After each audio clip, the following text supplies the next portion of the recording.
Tänases saates külaline Kuno räägib meile sellest, et mis üldse on rahatarkus ja raharumalus investeerimisest, nii nagu need teemad on, mida kristlased vahepeal pelgavad. Aga oluliseks peame me seda, et mis on see vaimne ja füüsiline tervis ning kuidas me iseenda eest hoolt kanname.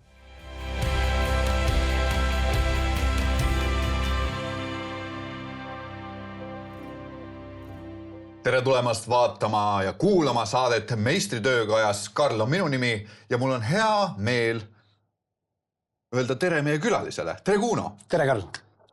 Rõõm, et sa oled saanud saatesse tulla. Meil on suurepärane hea meel tervitada mehi eri valdkondadest, eri aladelt ja täna sa oled tulnud siia samamoodi, et rääkida ka enda valdkonnast kogemusest, sellest, mida Jumal sinu elus teeb. Aga enne veel, kui me saame selle juurde minna, siis kes sa selline oled? Kust sa tuled?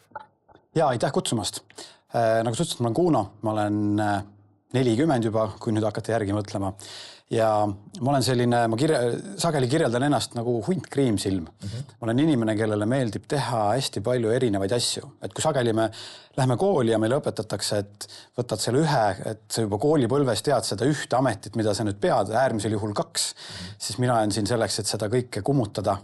Ja ma olen täna ilmselt juba, ma ei tea, oma 5. või 6. ametis ja võib-olla mitte sellepärast, et ma varasemad ei oleks välja tulnud, vaid mulle lihtsalt meeldibki ennast nii-öelda proovile panna. Et kui need läbi käia lühidalt, siis ma alustasin IT-st, sellepärast, et mul isa tegeles IT-ga.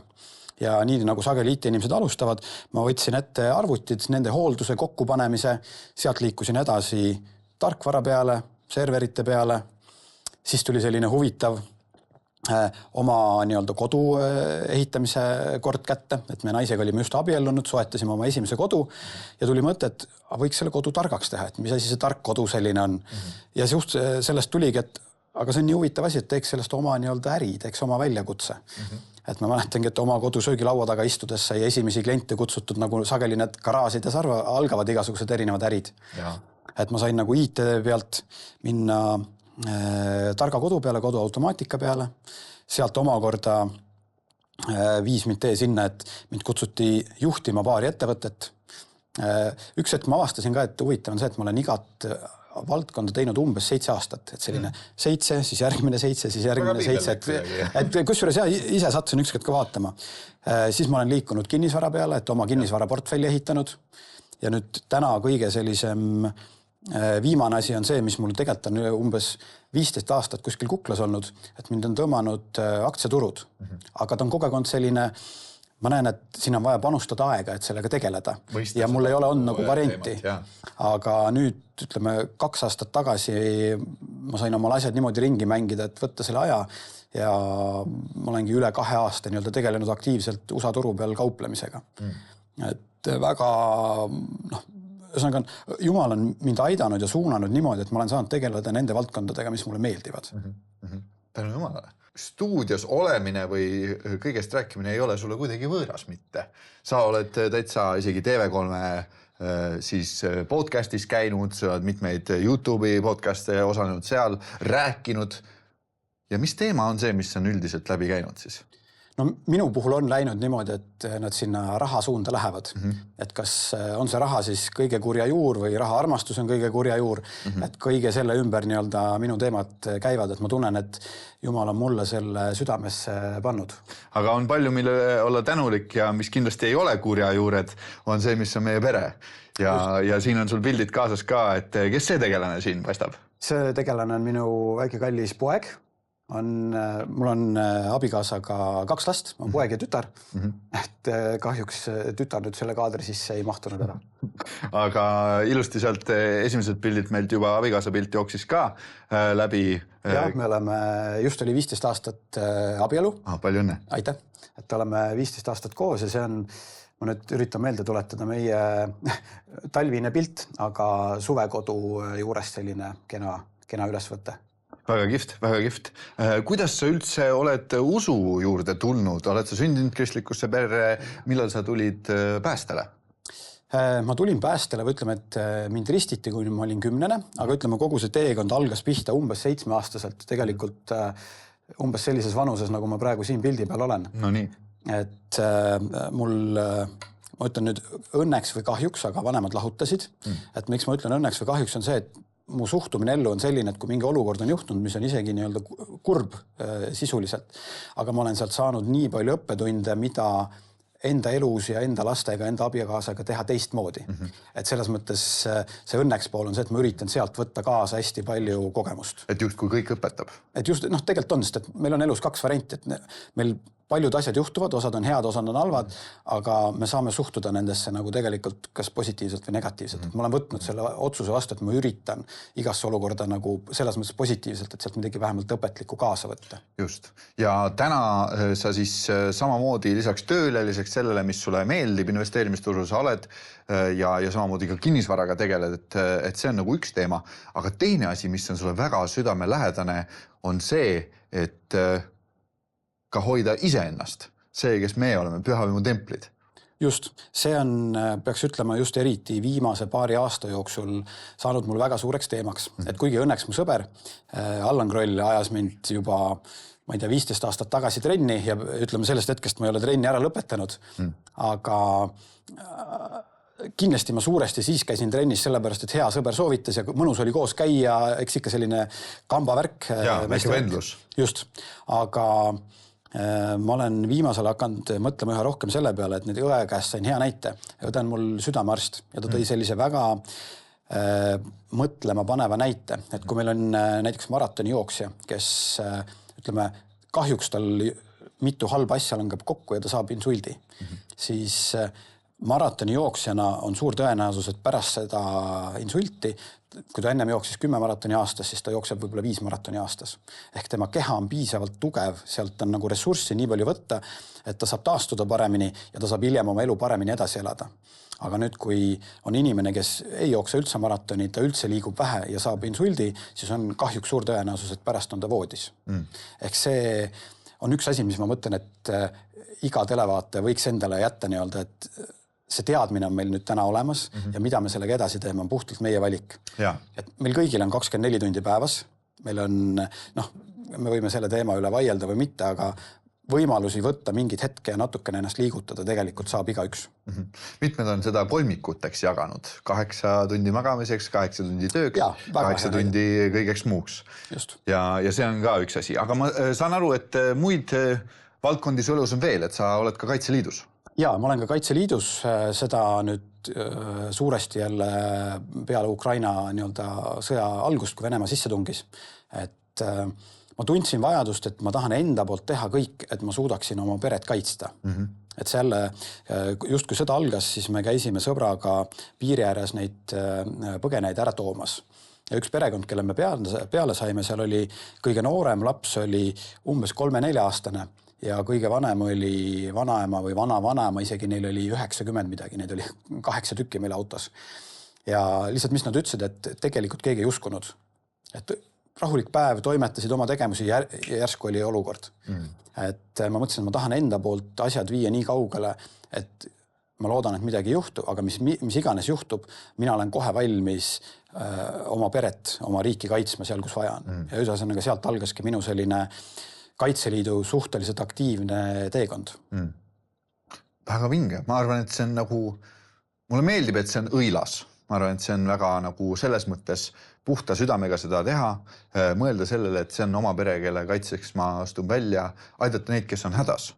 See on, ma arvan, üks asi, mida meid on üles kutsutud tegema midagi, mis natuke nagu pulbitseb meie meeste sees ka. Ma võin ka selgitada, kuidas minu kogu mõtlemine ja pea nii-öelda töötab selles mõttes nii, et kui ma tean, et on olemas potentsiaalne oht, siis ma natukene võib-olla kujutan ette, et mis see nagu halb olukord saaks olla. Mul on abikaasa, tütar, poeg ja on ju teada, mis on Ukrainas toimunud. Et mida mina perepeana peaksin tegema, et vajadusel saaks neid kaitsta. Ma üritan selle poole võimalikult hästi ära teha. Et selles mõttes, et ma usun, et see on tegelikult iga nii-öelda perepea roll ühel või teisel viisil. Ma nõustun sinuga ja võib-olla siin ka väike üleskutse koht nendele, kes meid koduses on jälgimas ja kuulamas, et ehk see on mingi asi, millele mõelda. Kuidas olen mina valmistunud täna? Ja ma ütleks, et isegi kui me ei taha kohe kõik minna, ma usun, et ega neid, kes vabatahtlikult tahaks päris eesrindele kohe minna, ei ole niikuinii palju, aga meeste rahvale see kogemus läbi käia, kuidas metsas hakkama saada, mida vältida, mida mitte vältida. Noh, täna on ma ise nagu eriala olulisem pool on droonid, et mida teha, kui droonid lendavad. Selles mõttes, et see on muutnud täiesti ju sõjapidamist. Et sellised väikesed tarkused võivad üks hetk väga suureks kasuks tulla. Just, ma ise enda elu pealt nagu näen ka seda, nii nagu sa ise ütlesid, et sa oled nagu mitu erinevat ametit läbinud, sa oled näinud erinevad valdkondi, IT-valdkonda, kõike muud valdkonda ja minul on samamoodi olnud, et ma olen näinud eri valdkondi juba nüüdseks oma elus ja mitte kunagi me ei vaata sellele niimoodi, et see oleks kuidagi raisatud aeg olnud, et ma olin selles valdkonnas, vaid kõik mingis mõttes lõpuks ehitab seda suurt pilti.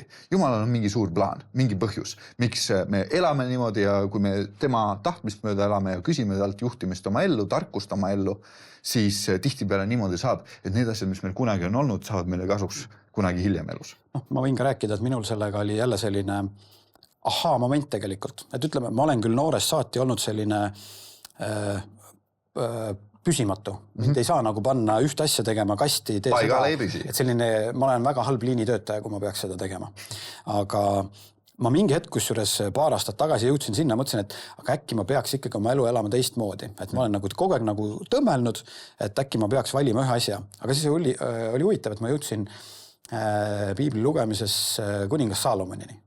Ja tema just selleni, kui ta kuningaks sai ja unes tuli Jumal tema juurde, ütles, et mida sa tahad, ütle mulle. Saalomon ütles, selle peale oleks võinud küsida raha, igasugused asju, ütles, ma tahan tarka mõistust, tarkust.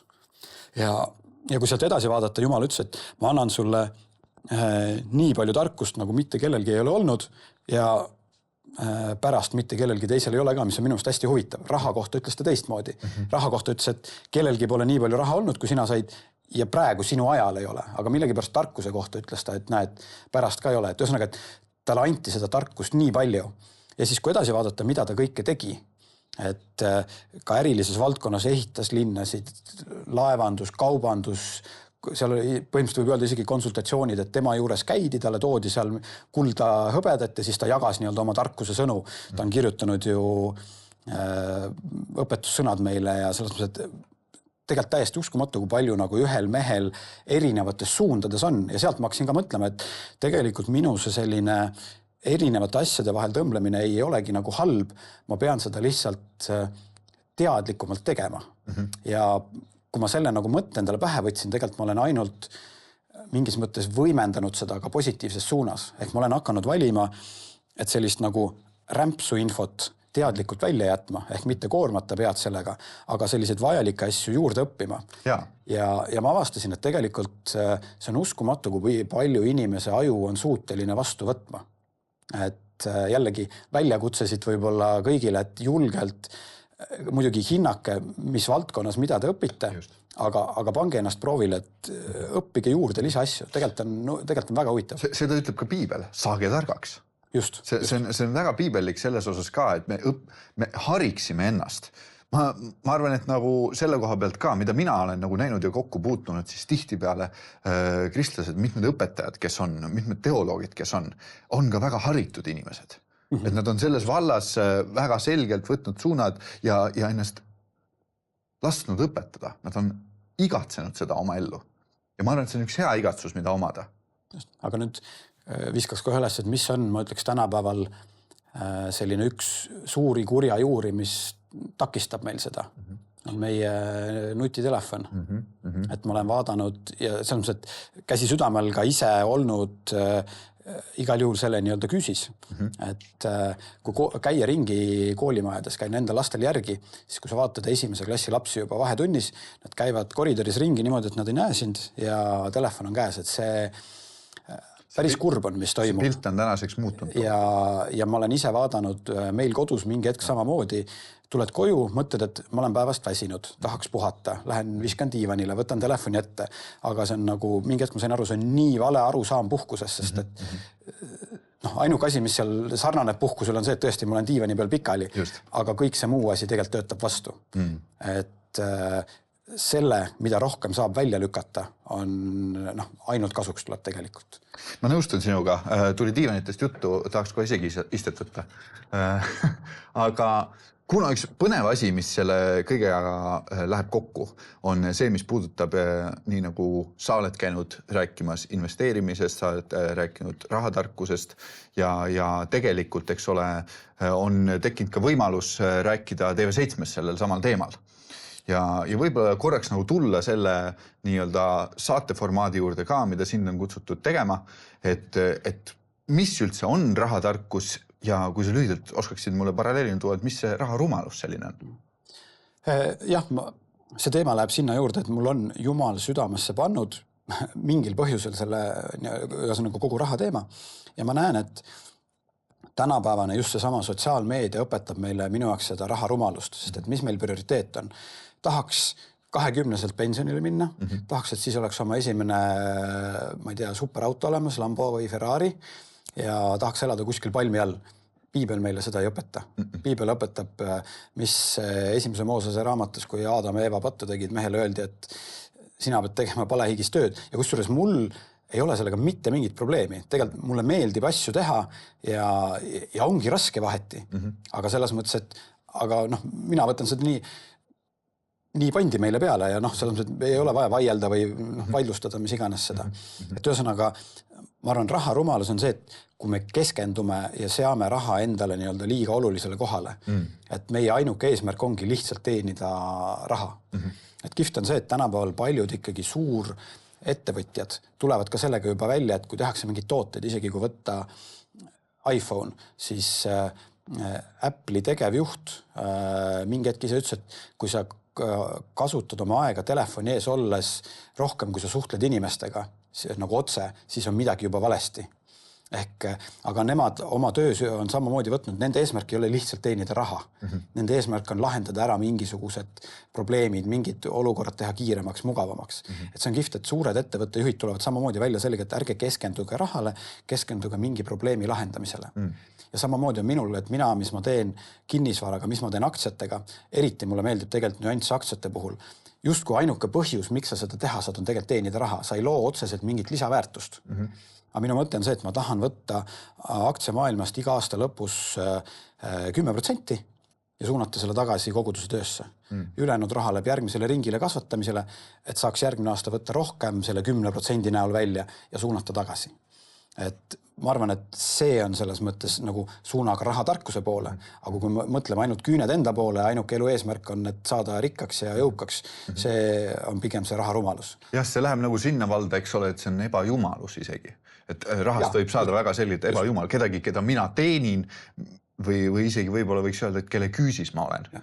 Ja võiks ju küsida, et aga miks see halb on? Just. Aga jällegi minu kogemusest ma näen, et noored sageli ei saa sellest aru, aga kui võtta juba vanemad ärimehed, kellel on väga palju raha, nad on läbi käinud, et nähan, et enamik nendest varem või hiljem hakkavad otsima mingit vaimset poolt. Sellepärast nad saavad aru, et sul on kõik need 10 autod ja korterid ja reisid ja kõik asjad, aga sa saad aru, et sul on midagi puudu. Mingi tühimik. Et selles mõttes, et minu mõte ongi see, et ma olen paljudega võrreldes veel nagu ikkagi noor, ütleme, ma olen seal kuskil keskel, aga õnneks ma olen selle vaimse tervise poole võimalikult vara aru saanud, et see on oluline. Ehk ma ei ole alustanud nagu õnneks pikalt sellega, et ma nagu lihtsalt ajaks raha tagasi, et ma Jumalaga on teekond paigas ja siis ma tean juba, mida ma selle raha poolega tegema pean. Ja minu puhul ongi siis see, et anda tagasi pluss loodetavasti anda seda sõnumit edasi, et teised jõuaksid sama tee peale võimalikult kiiresti. Kristlaste seas levib selline termin, selline valeõpetus nagu eduteoloogia. Ja. Mis on sinu seisukoht selle koha pealt lühidalt, kui sa peaksid seda puudutama? Mis üldse on ja miks sellega on nii palju segadust? Meil oli koguduses just teenistus selle üle mingi nädal aega tagasi ja huvitav oli see, et seal toodi välja eduteoloogia niimoodi, et see on midagi, kus sinu finantsilise olukorra läbi mõõdetakse, kui hea kristlane sa oled, mis on nagu nii vale, kui veel olla saab. Et selles mõttes ma tahaks iga kell olla nagu finantsiliselt väga, ütleme tänapäeva keeles siis vaene, aga et mul oleks Jumalaga väga hea side. Või see, et mul on perega kõik korras, lastel on tervised korras, abikaasal on tervis korras versus, et mul on mingi kogus raha. Et selles mõttes, et mitte mingil juhul, ma arvan, ei tohiks inimese usku hinnata selle järgi, milline tema finantsiline seisukord on. Sest me ei ole kutsutud kõik siia haldama raha või tegelema suuremate summadega, sest tegelikult suurem rahanumber tähendab suuremat vastutust. Absoluutselt. Ja ma arvan, et kui meil ongi pastorid, jutlustajad, nemad peaksid rahulikult saama keskenduda enda tööle, tegeleda inimestega, mitte mõelda rahamuredele. Ja siis võiksid olla inimesed, kes on kutsutud rahaga tegelema, kes saavad hoolt kanda selle eest, et nemad saaksid sellega tegeleda. Ja, Piiblis on öeldud, et väga selgelt, et ole ustav piskus ja ma panen sinu palju üle. Just. Kuidas sinu elus see on väljendunud? Hästi, ma arvan, et täitsa ausalt ütleks, et läbi kivide ja känduda. Et kui ma kasvasin üles emaga koos ja me olime hästi vaesuses ja ma olen seda lugu varem ka rääkinud, et nagu näide meie olukorrast oli see, kus me käisime emaga Balti jaama turul, ma olin umbes 8-aastane, 9-aastane, täpselt ei mäleta. Me ossime sealt nii-öelda nädala söögivaru. Meie nädala söögivaru oli tol ajal suure koti, sest kott täis herneid. Ja siis me sõitsime sellega trammiga koju Koplisse ja seal viimane ots on nagu alla ja siis enne välja minekut see kott läks katki. Ja siis see kogu see herneste posu sõitis tagant ette ja see on nagu mälestus mul, kus me emaga olime. Ma mäletan nagu ema näo ilmet, kus tal oli häbi, siis me korjasime seda maast kokku. Aga sellest mul mingiks hetkeks tekkis selline nagu lihtsalt, et ma ei taha olla vaene. Ja kindlasti alguses oli see, et ma hakkasin lihtsalt mõtlema ainult nii-öelda rohkemale raha teenimisele, mis ka tuli välja, et kuna ma panustasin tööle ja nii edasi, aga mul ei olnud kedagi kõrval, kes oleks nagu, kuna me olime emaga kahekesti, ema isa olid lahutatud, mul ei olnud kedagi, kes oleks rääkinud rahatarkust. Et ma arvan, et kui keegi oleks mind suunanud, siis mul oleks võib-olla varasemalt palju paremini selles mõttes hakanud minema, et ma oleks osanud nagu juba teisi aidata ja nii-öelda ka enda nii-öelda tulevikku kindlustada. Aga jah, alguses mul oli kindlasti liiga palju tähelepanu lihtsalt raha peal. Aga ütleme jälle, nagu ma alguses ütlesin, minu põhimõte on see, et ma olen võtnud selle tarkuse ja pigem ma oskan täna ära tunda teisi noori, kes on samasuguses olukorras ja ma saan neid paremini juhendada või suunata. Just. Ja see on see, kus tegelikult see ka Jumala usaldus meile tuleb välja, et me saame panustada nendesse, kes on järeltulevad põlved. Just. Ja meil on hea meel, et sa oled seda tegemas, meil on hea meel, et sa oled seda tegemas TV7 saate läbi ja kellel on huvi saab sellega tutvuda. Aga üks asi veel, mille juurde ma tahaksin kiiresti tulla, enne kui me siia saate lõpuossa tuleme, on see, et tegelikult väga paljuski oleneb sellest, et kuidas meie kanname hoolt ka iseenda eest. Just, ja hästi põgusalt rääkisime sellest, aga hea näide, mis mulle on tükk aega nii-öelda peas olnud, on see, kui me mõtleme enda peale kahesisiksus. Kõigepealt olen mina, kes teeb trenni, toitub korralikult ja ütleme, et teeb trenni isegi pigem natukene rohkem. Ütleme, see 3 korda nädalas ma leian tegelikult, me võiksime nagu sellist head tugevat trenni teha. Jälgime toitumist ja väga korralikult jälgime enda vaimset tervist, ehk kuidas meil osadus Jumalaga on. Ja nüüd on mina kõrval teise inimesena, kes ei tee trenni. Ja ma ütleme isegi, võib-olla ma olen natukene ekstreemne selle koha pealt, aga ma arvan, et sageli me mõtleme, et lähme lihtsalt jalutame õhtul mingisuguse ringi. Ma ütleks, et päriselt see on isegi vähe. Et kui me võtame sellised kriitilised olukorrad, meil on ikkagi vaja ennast korralikult ära väsitada saada. Et ühesõnaga, et inimene, kes ei tee trenni, me toitume väga ebaregulaarselt, et jälgi, mida me sööme. Vaimne pool ei ole nii tugev. Nüüd võtame nende 2 inimese teekonda. Kui me satume raskustesse, siis kumb inimene suudab põhimõtteliselt mis iganes olukorrast paremini läbi minna. Kumb ma pigem tahaks olla. Just. Loomulikult see inimene, kes teeb trenni, jälgib toitumist, vaimne tervis on parem. Ja minul tekib lihtsalt selline lihtne loogiline küsimus, miks me kohe ei vali, et me tahame olla see. Sest et nii paljud inimesed, me nagu justkui teame seda, aga tegelikult me ikkagi oleme nõus sellega, et me ei ela sellist nii-öelda korrapärasemat elu. Minule kunagi keegi ütles ja julgustas mind sellega, mis puudutab seda sama teemat. Nii füüsilist teemat kui vaimset teemat.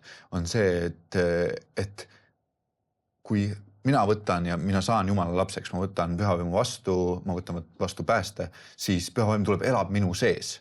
Ja seeläbi mina olen pühavaimu tempel. Missugune inimene ma olen, kui ma ei pea hoolt selle templi eest? just, väga näide, jah.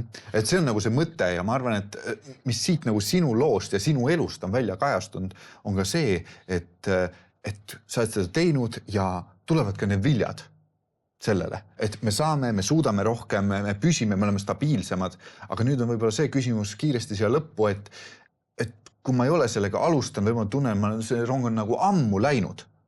Kuna, mis ma siis tegema peaks? Ma ütleks nüüd, et ma arvan, et see rong ei ole selles mõttes tegelikult kunagi läinud. Et me peaks võtma sellise seisukoha, et kui sa praegu seda kuuled ja mõtled, et kas see rong on läinud, siis ma ütlen, ei ole läinud ja ainuke asi, mis sa saad teha, on see, et võtta kätte ja hakka kohe midagi teistmoodi tegema. Vaatama külmkapp läbi, mis seal on. Ja ma ütleks, et sageli mõeldakse, et kas tervislik toitumine on kallis. Tegelikult ei ole kallis, me saame tervislikult toituda. Ma arvan, sama raha eest, mis meil on nii-öelda ebatervislik toitumine. Ja hakata kohe trenni tegema. Näiteks minul on selline trennikava, mida ma olen viimased 4 kuud teinud, mida laias laastus saab teha kodus ja õues. See on lõuatõmbed, kätte kõverdused, jooks. Ja ma ilmselt ei ole eluses olnud nagu üleüldises vormis nii heas, kui ma olen praegu 40. eluaastas tänu sellele trennikavale. Et ühesõnaga alati saab. Ma arvan, et see on eriline üleskutse just selle koha pealt, et kanda hoolt iseenda eest ja mitte ainult iseenda jaoks, vaid tegelikult teiste jaoks. See on eeskuju ju jällegi, ma ütleks isadena eeskuju näiteks meie lastele. Absoluutselt. Sest et kui me varakult süstime neile seda sisse, siis ma näen, et kui mina teen trenni, eile tütar käis jooksmas, tegi kükke, kätte kõverdus täiesti nagu iseseisvalt. Et nad näevad, mida me teeme. Meil on eriline eesõigus olnud sind siia vastu võtta. Mul on hea meel, et sa oled tulnud ja jaganud. Siin saate lõpus me tahame alati anda oma külalisele võimaluse palvetada ja õnnistada meid, kes me oleme kuulamas, vaatamas. Ükskõik, kus kohas me oleme, ükskõik, mis probleemid meil on eludes, siis me usume seda, et see tänane sõnum saab olla kõnekas. Ja sellepärast, Kuno, kas oleksin hea ja juhiksid meid selles palveosaduses? Jaa, loomulikult. Kallis Jumal, ma tänan sind kõigepealt selle võimaluse eest, et ma sain siia tulla ja ma palun, et sa puudutaksid igat vaatajat ja palun suuna ja juhi meid, kaasa arvatud mind, et kuidas jätkuvalt oma tervise eest hoolt kanda, kuidas toituda hästi, kuidas trenni teha turvaliselt, et kuidas sinuga paremini osaduses olla. Isa, ma palun, et sa annaksid meile seda tarkust, et me saaksime kas rahaasjades, pereasjades, mis iganes, tarkus on igas valdkonnas on oluline, et me saaksime igas olukorras targemaks ja oskaksime teha õigeid valikuid. Isa, palun õnnista meid ja ole pidevalt meiega. Amen. Amen. Aitäh sulle, Kuno. Aitäh kutsumast. Aitäh ka teile, kes te olete meid kuulanud, vaadanud, jälginud. Teate, üks üleskutse teile on see, et kui sinul on ükskõik mis vallas küsimusi, aga eelkõige täna raha küsimusi, siis Kuno on TV7 üks saatejuhtidest ja me julgustame sind saatma oma küsimusi meile, et neid saaks vastama Kuno oma saates oma külalistega nende teemavaldkondades. Sellepärast, et me tahame, et see sõnum, mis teile jääks ja see sõnum, mida me edastame, oleks tõesti nendest teemadest lähtuv, mis on teie huvialad. Aga me täname, et te olete meid kuulanud. Jõudu, jaksu edasiseks. Hea vaataja, lõppenud saade on sündinud TV7 ja Nõmme meeste hommiku koostöös. Kui tunned, et kuuldud lugu sind kõnetas ning sooviksid leida kontakte teiste meestega, siis rohkem infot leiad veebilehelt meestehommik.ee. Saated sünnivad vaid annetajate toel. Selleks, et need lood jõuaksid veelgi rohkemate inimesteni üle Eestimaa, saad anda oma panuse ekraanil kuvatud võimalusi kasutades. Oleme südamest tänulikud iga toetaja eest.